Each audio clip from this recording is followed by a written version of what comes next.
जैन साथियों, आज जब मैं आपसे बात कर रहा हूं तो एक गंभीर विषय पर आपका ध्यान दिलाना चाहता हूं। भारत की 41 ऑर्डिनेंस फैक्ट्रियां जहां पर सेना के लिए हथियार बनते हैं और जिनका इतिहास आज का इतिहास नहीं है, 220 साल पुराना इतिहास है। ऐसी तमाम ऑर्डिनेंस फैक्ट्रियां जहां पर गोला बारूद, तोप, टैंक से लेकर सेना के लिए उपयोग आने वाली तमाम सामग्री, तमाम हथियार बनते हैं, ये सरकार बेचने की तैयारी कर रही है। मोदी जी की सरकार हर चीज बेचना चाहती है। रेल बेचना चाहती है, सेल बेचना चाहती है, कोल बेचना चाहती है, सड़क बेचना चाहती है, बिजली बेचना चाहती है, पानी बेचना चाहती है, LIC बेचना चाहती है, बैंक बेचना चाहती है, स्टेडियम बेचना चाहती है, BPCL बेचना चाहती है, पूरा हिंदुस्तान बेचना चाहती है। और इसके लिए सरकार ने एक योजना बनाई है। 6 लाख करोड़ रुपए देश की संपत्तियां बेचकर अर्जित करने की योजना मोदी सरकार की है। अब इसी क्रम में भारत की एक महत्वपूर्ण कंपनी, सरकारी कंपनी, जिस पर अशोक का लाट लगा रहता था, आज उनका निगमीकरण किया जा रहा है। 7 निगमों में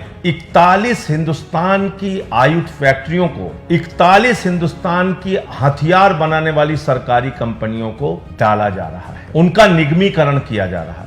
और नाम क्या दिया जा रहा है मोदी जी के द्वारा? बहुत चालाकी करते हैं मोदी जी कोई भी काम करने के पीछे। जब वो नोटबंदी करते हैं तब भी उसको जोड़ देते हैं कि हम काला धन लाएंगे, आपका देश तरक्की पे जाएगा, बहुत कुछ होगा। जब वो देश के अंदर जब GST का बिल लाए थे, आपको याद होगा, तब उन्होंने कहा था आधी रात को आपको आजादी देने जा रहे हैं। और जब इन सरकारी हथियार बनाने वाली कंपनियों को निगमों में विभाजित करने जा रहे हैं तो नाम दे रहे हैं कि हम राष्ट्र को समर्पित करने जा रहे हैं। यह बड़ी हास्यास्पद बात है। जो कंपनियां 62 में, 65 में, 71 में, 99 में, कारगिल युद्ध के समय में, हर मुसीबत के समय में देश की सेना के साथ खड़ी रही, जो हथियार बनाने वाली कंपनियों ने समय समय पर देश की सेना को युद्ध के दौरान, जंग के दौरान जरूरत के सारे हथियार मुहैया कराए, गोला हो, बारूद हो, टैंक हो, हथियार हो, सब कुछ उपलब्ध कराया। आज उन कंपनियों को कहा जा रहा है कि हम राष्ट्र को समर्पित करने जा रहे हैं। जैसा मालूम पड़ रहा है कि मोदी जी ने इसको कल बनाया और कल ही उसको समर्पित करने जा रहे हैं। ये अपने आप में एक मजाक है। किसी भी चीज के आगे राष्ट्र लगा दो, राष्ट्र को समर्पित लगा दो और उसका फिर व्यापारीकरण करो, निगमीकरण करो,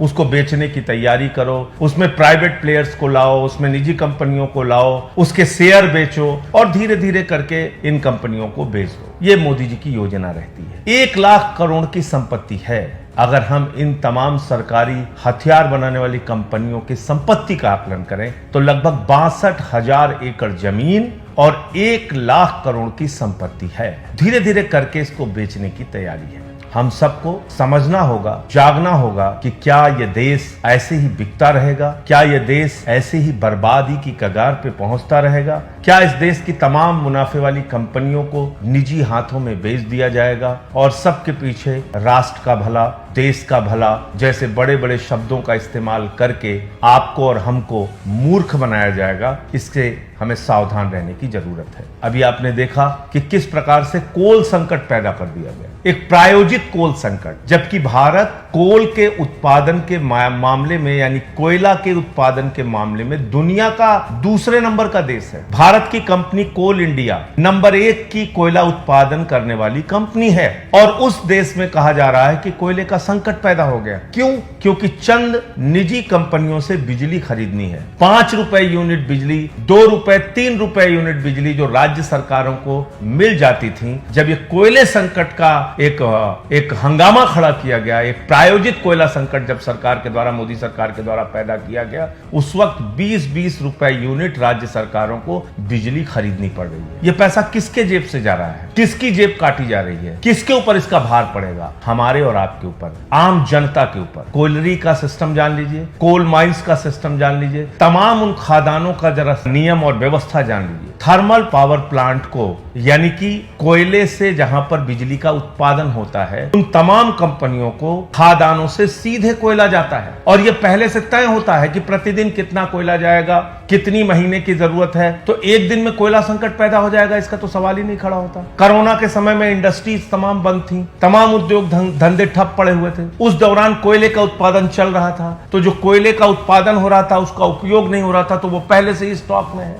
कोयले का उत्पादन पिछले साल की तुलना में इस साल बढ़ा है, बावजूद इसके कोयला संकट क्यों पैदा किया जाता है? क्योंकि निजी कंपनियों से, मोदी जी की चहेती कंपनियों से बिजली महंगे दामों पे खरीद कर उनको हजारों करोड़ का फायदा पहुंचाना है। इसके साथ साथ कोयले का संकट बताया जाएगा तो फिर औने पौने दामों में पर्यावरण के नियमों को ताक पर रखकर नए कोल ब्लॉक्स यानी कि नए कोयला खदानें चंद पूंजीपतियों को दी जाएंगी। अडानी को, अपने मित्रों को मोदी जी कोयले की खदान देंगे। इसी तरह की योजना इनकी भविष्य की है। तो हमको आपको ये सोचना होगा कि क्या हथियार बनाने वाली, सेना को हथियार देने वाली इन फैक्ट्रियों को अगर निजी हाथों में दिया गया, प्राइवेट हाथों में दिया गया, युद्ध के समय में कोई भी विदेशी ताकत, कोई भी हमारा दुश्मन देश, वो सरकार की चिंता किए बगैर इन निजी कंपनियों को मैनेज कर सकता है, इन निजी कंपनियों को अपने साथ मिला सकता है। और आप कल्पना कीजिए कि उस वक्त देश की सुरक्षा के साथ कितना बड़ा खिलवाड़ होगा,